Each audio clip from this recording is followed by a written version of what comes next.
Coucou les filles, aujourd'hui je vous fais un tutoriel Fimo qui est comment faire différents types de nœuds. Donc on commence tout de suite avec le premier, celui que vous voyez maintenant.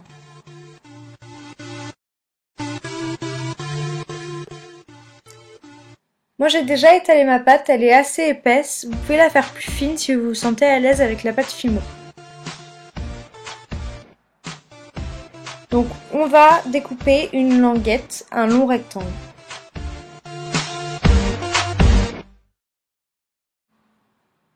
À cette étape-là, vous pouvez très bien ramener les extrémités vers l'intérieur et placer un espèce de ruban au milieu pour finir votre nœud.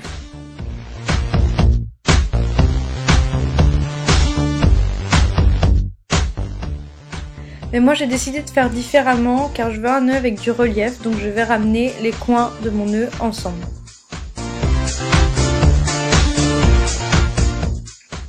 Une fois votre nœud formé, il va falloir enlever les excédents de Fimo sur les côtés, comme ceci.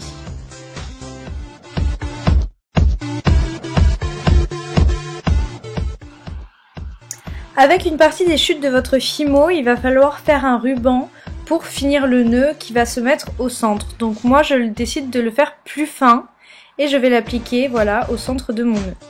J'écrase la pâte Fimo avec mon scalpel pour pouvoir appliquer beaucoup plus facilement le ruban.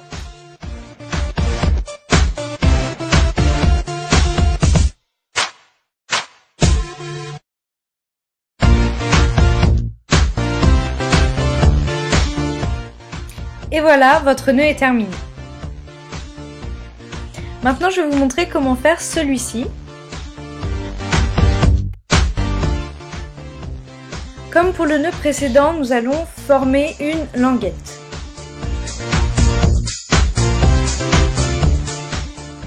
Pour les extrémités, nous allons dessiner une pointe de la forme que vous voulez. C'est ce qui va donner la forme à votre nœud.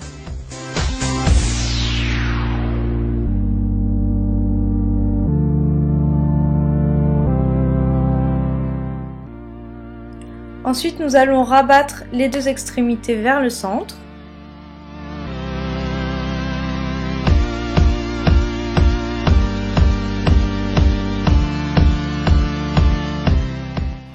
Vous pouvez, avec votre scalpel, écraser un peu la pâte au centre pour imaginer le rendu.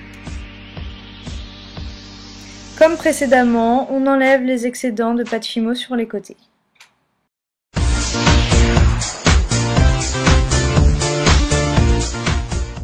Donc pareil, on va venir former le ruban central avec une des chutes de pâte Fimo.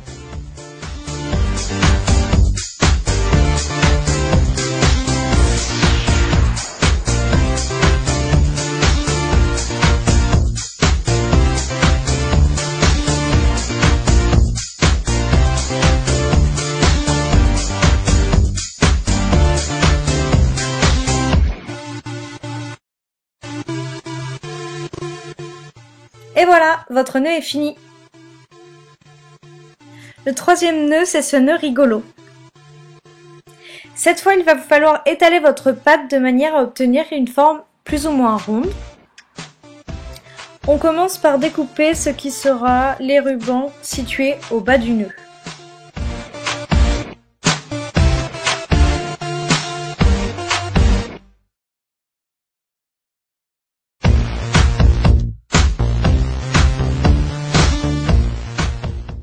Puis, grâce au schéma établi, on continue en faisant de plus longues languettes.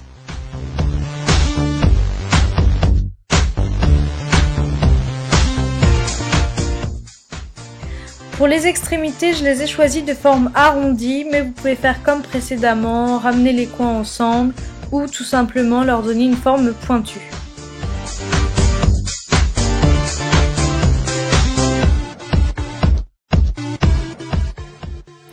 Et on rabat les languettes vers le centre du nœud.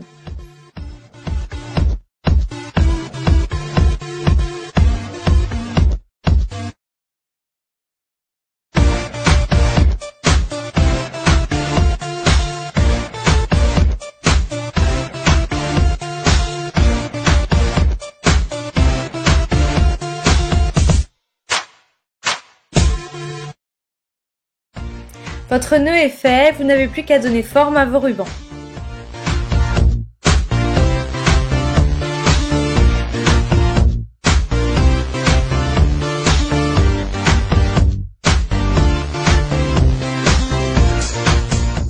Avec l'embout de mon scalpel, je viens écraser la pâte Fimo au centre.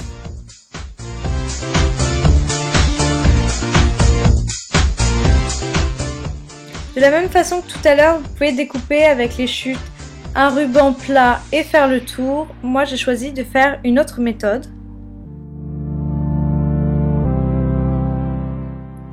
Donc je vais toujours avec les chutes dessiner un rond.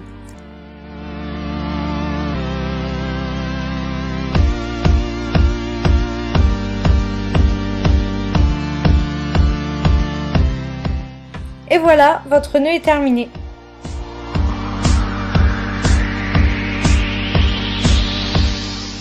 Le dernier nœud est celui en forme de farfalle.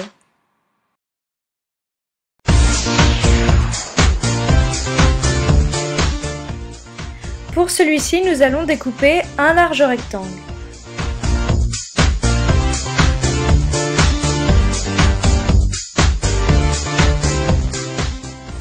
Le nœud sera plus réussi si vous découpez les extrémités de façon un peu plus arrondie. Avec mes doigts, je viens pincer le centre de ma plaque, comme ceci, et je vais rabattre les côtés sur ce pli.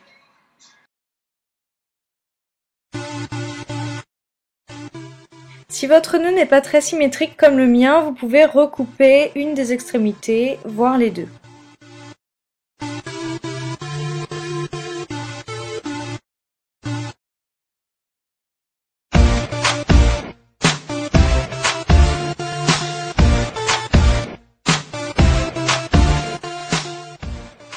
Comme précédemment, à l'aide des chutes, vous allez faire un ruban central.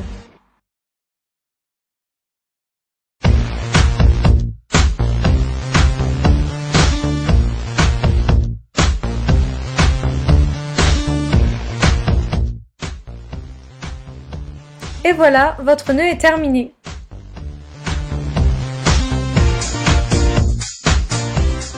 Voilà les filles, ma vidéo est terminée, j'espère que ça vous a plu. Si oui, vous pouvez me rejoindre sur Facebook. Je vous fais de gros bisous et à très bientôt.